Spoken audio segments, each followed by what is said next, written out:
Hello student, welcome to insight লিখছি। আজ আমরা কিন্তু দেখব short tricks of power calculation. পাওয়ারের যত ধরনের ম্যাথ এবং যত ধরনের ক্যালকুলেশন রয়েছে আজ কিন্তু আমরা শর্ট নোট কিংবা শর্ট ট্রিক্সের মধ্যে দিয়ে দেখব। পাওয়ারের ইকুয়েশনে কিন্তু আমরা যা যা জানি তা কিন্তু এক পাওয়ার সমান সমান আমরা ভোল্টেজ এবং কারেন্টের মাল্টিপ্লিকেশনকে বলি, পাওয়ার সমান সমান কিন্তু আমরা আই স্কোয়ার আর কে বলি এবং পাওয়ার সমান সমান কিন্তু আমরা ভি স্কোয়ার বাই আর কে বলি, যার সমস্ত ইউনিট হচ্ছে কি ওয়াট। তো এইগুলো কিন্তু আমাদের পাওয়ারের ইকুয়েশন।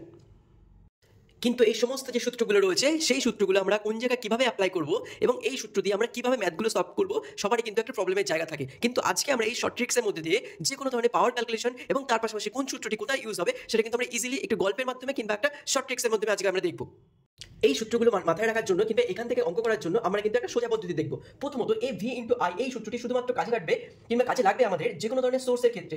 যে কোনো ধরনের সোর্স, সে হতে পারে ব্যাটারি, জেনারেটর কিংবা যে কোনো জায়গায় যেখানে সোর্স আছে সেখানে কিন্তু এই ইকুয়েশনটা খুব সুন্দরভাবে কাজে কাটবে এবং সেখান থেকে কিন্তু আমরা ম্যাথ করবো। ধরলাম একটা ব্যাটারি রয়েছে এবং সেই ব্যাটারি 20 ভোল্টের ব্যাটারি এবং কোনো লোড কানেক্টেডের জন্য এই ব্যাটারি ধরো 2 অ্যাম্পিয়ার কারেন্ট সাপ্লাই দেয়, তাহলে তার কত ওয়াট সে পাওয়ার ক্যালকুলেশনে পাওয়ার সাপ্লাই দিচ্ছে আমরা কিন্তু ইজি লিখবো 20 × 2 সমান 40 ওয়াট। তো এই ক্ষেত্রে এই পাওয়ার ক্যালকুলেশনের জন্য কিন্তু আমরা এই ট্রিক্সটি ইউজ করবো কিংবা যে কোনো সোর্সের ক্ষেত্রে ভোল্টেজ কারেন্ট কোনো কিছু আমরা কিন্তু বার করতে পারি এই পাওয়ারের মাধ্যমে। যদি বলে দেয় এটা 40 ওয়াটের ইজিলি কিন্তু আমরা, এবং যদি বলে যে কারেন্ট সাপ্লাই 2 অ্যাম্পিয়ার আছে আমরা ভোল্টেজটা বার করবো, যদি ভোল্টেজ বলে তাহলে কিন্তু আমরা কারেন্টটা বার করতে পারবো। তো যে কোনো ধরনের সোর্সের ক্ষেত্রে কিন্তু এই সূত্রটা আমরা কাজে কাটাবো নেক্সট ডে।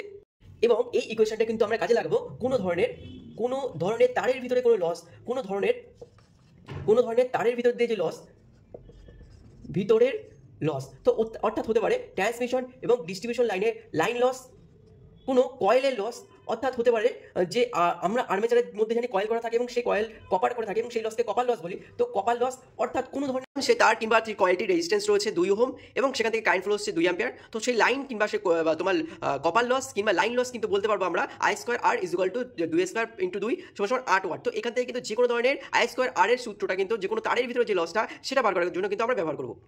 এবং এই সূত্রটি কিন্তু আমরা কাজে খাটাবো যখন দেখবো কোনো একটি লোড দিয়েছে, তো সেই লোডটি হতে পারে কোনো একটা বাল্ব এবং সেই বাল্বে আমরা জানি রেটিং এবং সেই রেটিংয়ে কিন্তু বলা থাকে যে 200 ওয়াটের বাল্ব আছে এবং সেখানে রেটেড ভোল্টেজ দেওয়া আছে 250 ভোল্ট। তো এখান থেকে পাওয়ার ক্যালকুলেশনের যে সূত্রটা এখানে কিন্তু এই সূত্রটা ইউজ করবো। এখানে কিন্তু পাওয়ার দেওয়া থাকবে, ভোল্টেজ দেওয়া থাকবে, তুমি কিন্তু ইজিলি এখান থেকে রেজিস্ট্যান্সটা বার করতে পারো। তো মাথায় তোমাদের কোনো রকম কোনো কমপ্লেক্সিটি থাকবে না। যখন কোনো লোডের ক্ষেত্রে দেবে সেটা কিন্তু এই ভি স্কয়ার বাই আর সূত্রটা আমরা রেজিস্ট্যান্স বার করতে পারবো, পাওয়ার বার করতে পারবো, এনিথিং ভোল্টেজ বার করতে পারবো। যদি কোনো তার বা কয়েলের ভিতরে পাওয়ার ক্যালকুলেশনের ম্যাথ দেয় আমরা কিন্তু এই সূত্র ইউজ করবো এবং কোনো সোর্সের ক্ষেত্রে কিন্তু আমরা এই সূত্র ইউজ করবো। তো তোমাদের ডেসক্রিপশনে কিন্তু আমি একটা ম্যাথ দিচ্ছি, তোমরা সেই ম্যাথগুলো সলভ করবে। আর যদি আমার পেইড ক্লাস রয়েছে সেগুলো যদি করতে চাও অবশ্যই আমাদের টেলিগ্রাম গ্রুপে জয়েন করবে। ধন্যবাদ।